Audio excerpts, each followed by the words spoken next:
இப்போ வந்து ப்ளவுஸு முக்கியமாக வந்து ப்ளவுஸுக்கு 5 அளவுகள் இருக்குது.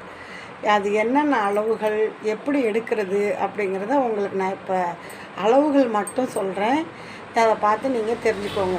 கற்றுக்கணுன்னு விருப்பம் உள்ளவங்க அந்த வீடியோவை பார்த்து நீங்கள் தெரிஞ்சுக்கோங்க. வாங்க இப்போ எப்படி அளவு எடுக்கிறது அப்படிங்கிறத சொல்கிறேன். ஃபஸ்ட்டு வந்து ஷோல்டர் அளவு. இப்படி ஷோல்டர் அளவு எடுத்துக்கிறோம்.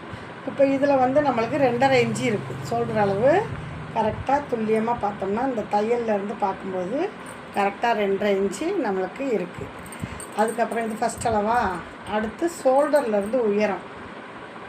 இந்த ஷோல்டர்லேருந்து இப்படி வச்சுக்கிட்டா இந்த உயரம் தச்சு முடிய பாருங்கள். ப்ளவுஸினுடைய உயரம் வந்து நம்மளுக்கு 12.5 இருக்குது.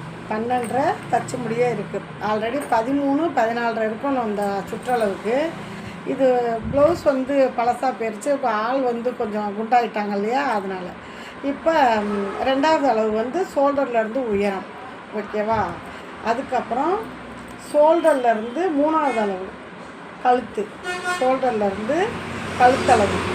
அதுக்கப்புறம் 4வது அளவு வந்து ஷோல்டர்லேருந்து கையளவு. இப்படி எடுத்து தான் நம்ம இப்படி ப்ளஸ் பண்ணுவோம். அது 4வது அளவு. 5வது அளவு வந்து பாடி சுற்றளவு. சுற்றளவு என்ன இருக்கணும்? நம்ம இந்த ஆம்கோல் தையல்லேருந்து இப்போ இழுத்து பிடிச்சி வச்சோன்னா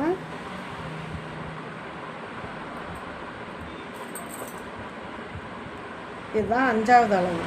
ஓகே ஃப்ரெண்ட்ஸ், இந்த 5 அளவுகளும் எடுக்கிற முறை என்னன்னு உங்கள்கிட்ட நான் சொல்லிட்டேன். இது மாதிரி தான் நம்ம வந்து ஜாக்கெட்டு அளவு 5 அளவுகள் வந்து பேக் சைடு எடுக்கணும். அப்படின்னா இந்த 5 அளவுகளும் முக்கியம்.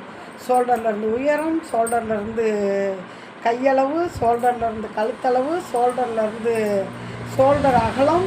இந்த 5 அகலமும் நம்ம எடுக்கணும். அதுக்கப்புறம் பாடி சுற்றளவு.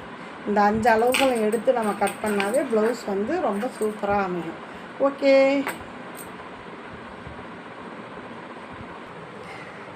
இந்த வீடியோ பிடிச்சிருந்தா லைக் பண்ணி, ஷேர் பண்ணி, சப்ஸ்கிரைப் பண்ணுங்கள். நம்ம வீடியோவை தொடர்ந்து பாருங்கள். Okay bye. மீண்டும் அடுத்த வீடியோவில் சந்திப்போம்.